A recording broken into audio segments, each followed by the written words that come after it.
এসব অবশ করার পাউডার, অবশ করার পাউডার দিয়ে ফ্রিতে গয়না পরিষ্কারের নাম করে চম্পট দেওয়ার ঘটনা এখন আর নতুন কথা নয়।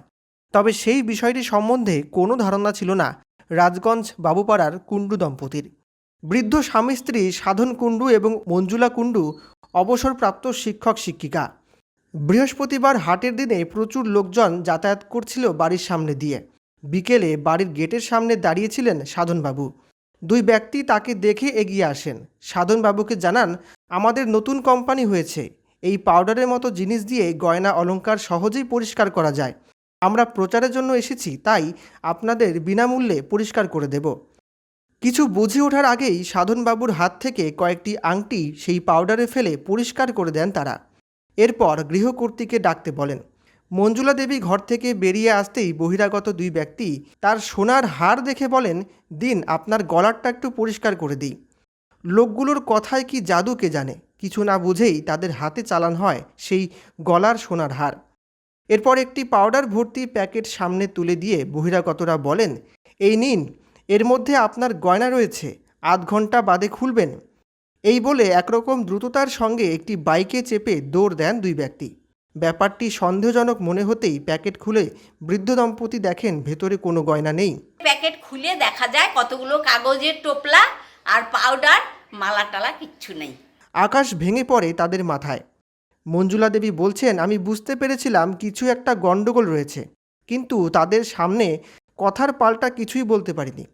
10 বছর আগে কেনা সেই গয়না এখন প্রায় লক্ষাধিক টাকার উপরে। বৃদ্ধ বয়সে নিজের বাড়িতে এমন প্রতারণার পাল্লায় পড়তে হবে তা বুঝতে পারিনি। সেই রাতেই রাজগঞ্জ থানায় গিয়ে লিখিত অভিযোগ করেছেন। পুলিশ তদন্ত শুরু করেছে, তবে এখনও খুব একটা সুবিধে করতে পারছে না বলে দাবি দম্পতির। তারা চাইছেন ওই দুষ্কৃতীদের যেন অবিলম্বে গ্রেপ্তার করা হয় এবং তাদের হার যেন উদ্ধার করে দেয় পুলিশ। দেখো পাউডারগুলো এত বৃষ্টির পরেও রয়ে গেছে। এই যে পাউডার, এসব অবশ করার পাউডার, অবশ করার। বললো যে এই পাউডারটা ফ্রি, পাউডারটা হাতে দিল। হাতে দেওয়ার পরে একে তো আগেই অবশ করে নিছে আংটিতে পাউডার দিয়ে, তারপরে আমাকে ওই প্যাকেটটা হাতে দেওয়াতে আমিও কেমন বোয়া হয়ে গেলাম। কোনো কথাও বলতে পারছি না, কিছু কাউকে ডাকতেও পারছি না, কিছুই না। বেলকনিতে আমার ছেলে বউরা ছিল, আমি কাউকেই ডাকতে পারছি না।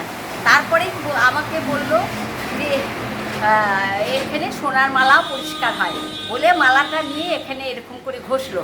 ঘষা পরে তারপরে আমার মনে হয় ওটা ইমিটেশন না অরিজিনাল মালা সেটাই মনে হয় দেখলো। তারপরে গলাতে হাত দিয়ে এসে ইয়েটা খুললো।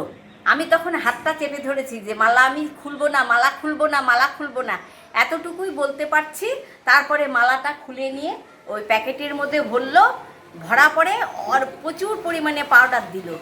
পাউডার দিয়ে মালাটাকে স্ট্যাপলার মেরে আটকিয়ে দিল, দিয়ে প্লাস্টিকের ব্যাগ আটকিয়ে দিল। বললো যে আধা ঘন্টা পরে খুলবেন। তারপরে তখন ওই প্যাকেটটা আমার হাতে নিল। ইন দ্য মিনিটে এই জায়গাতে একটা ছেলে বাইক নিয়ে চলে আসলো। ওরা দমাদ্দম দুইজন বাইকে উঠে চলে গেল। আমি বললাম দাঁড়াও দাঁড়াও দাঁড়াও দাঁড়াও, কিসের আর কার কথা কে শোনে। আর আমি তো জানি যে প্যাকেটের মধ্যে মালা আছে। তারপরে প্যাকেট খুলে দেখা যায় কতগুলো কাগজের টোপলা আর পাউডার, মালা টালা কিচ্ছু নেই। একজন হিন্দিতে কথা বলে, একজন বাংলাতে কথা বলে।